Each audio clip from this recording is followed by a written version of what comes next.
twice, but I knew they had a reason. Hi BookTube, it's Missy, and today I'm here to share with you guys my July TBR. Now this is very tentative. I do apologize if it is books that you have seen over and over again. I'm trying to catch up. I do have the majority of the books here I am continuing on from last month, and then I have a few new ones that I haven't started yet. So let's go over the ones that I would like to get to that I haven't picked up yet, and then we'll go over quickly the ones that I've already read that you've heard over and over again. Just get that done and out of the way. Especially for those that are looking forward to having reviews of these books, I do want to keep you guys informed that I am continuing to read them. So for the first three books that I have here, it's, yes, they're graphic novels. We have Giant Days, Volume 7. I am supposed to be on this book. That's why I borrowed it from the library. I still haven't picked it up. It's due soon. I need to get started. Then we have Paper Girls Volume 3. Again, I've had this in my library book bag for almost 2 months now. I need to get on it. Graphic novels are super easy to read. I just need to pick it up. So there's that one. And then I also have here Monstrous Volume 2, The Blood, which means that I have to read Monstrous Volume 1, which is on the ground. So hopefully I can get through 4 graphic novels this month. That would be lovely. The last book that I would like to read from my book bag, which is still filled with a lot of adult thrillers, but I want to continue on with this series because it's so amazing, and that is Beneath the Sugar Sky by Shannon McGuire. I finished book 2, Beneath the, what is it called? It's called Down Among the Sticks and Bones. I finished Down Among the Sticks and Bones in May, and I meant to pick this up in June, but I was too busy. I'm hopefully going to buy my own copy of this so I can return it to the library, but this is definitely on the list. They're so tiny. Why not? Right? Right. Next, we have 2 books that you guys have not seen yet. These were both given to me by friends. We have here the first one, which is Corpse Cold. This is New American Folklore by Brell and Sullivan. Illustrated by Chad Werrell? Wow, those names are really hard. When this first came out, I was so stinking excited because it reminded me so much of the Scary Story books written by him. You know, the ones that we used to read when we were little? Those that are my age. Anyways, the pictures in here look so stinking similar to his pictures. So this is a short story collection. My friend Amy sent this to me because I am sending her a couple of books, which, by the way, Amy, I've already sent to you. Look at that scary one. And this would be perfect for October, but I don't want to wait. So if you don't mind, Amy, we're reading it this month, starting today, if you'd like. Anyways, I cannot wait. Again, short story collection, horror stories, short little horror stories. Oh my gosh, so excited. And then the second book you guys haven't seen, and that is Dead Indian Wars by Clark Casey. This is the author here who sent me this book. I loved his first book so much. I wish he would have signed it since he did send this to me. But I think he sent it to me from Amazon. Anyways, I really enjoyed Dawn and Damnation when I read it back in May. And so when he sent this to me because it came out in the end of June, I was really excited. I really like this series.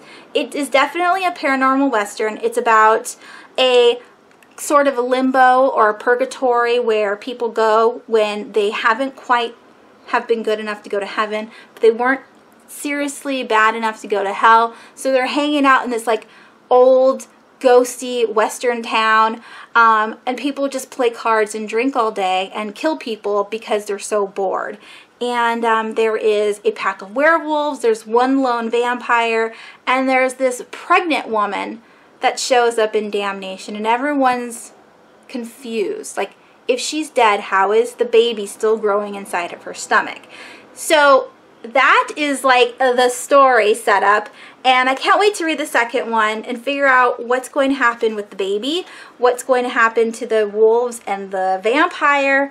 And this one says Dead Indian Wars, so there are Indians at this damnation as well. So we have the Western, like there's the miners and the thieves and the gunslingers and all that, and then there's the Indians that they obviously killed during their life, and then we have werewolves and vampires. It doesn't make any sense to have any of these people together, but it's just so fun to read, and it's very short, so I definitely want to get to this one soon too. All right, and then the very last book that you guys have not seen yet is my Stephen King 2018 pick for this month, and that is Night Shift. I will leave the link down below if you would like to join in my Goodreads group.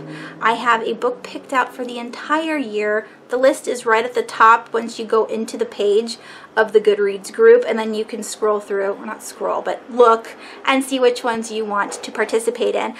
For the months of July and August, I have short story collections. I figured that would be easy to pick a short story up in with all of your guys's, you know, summer fun life. Who knows what you do during the summer? I know I'm off because I'm a teacher, and that's one of the perks of being a teacher. So yeah, Night Shift. In my Goodreads group, there is a discussion page, and on the first discussion page, it should say July 2008 discussions. And if you click on that one, it'll tell you all of the movie adaptations and TV shows that go along with some of the short stories from this collection itself. So very looking forward to reading this book and then watching its adaptations. I haven't really liked any of Stephen King's adaptations because they just don't get his voice or his endings.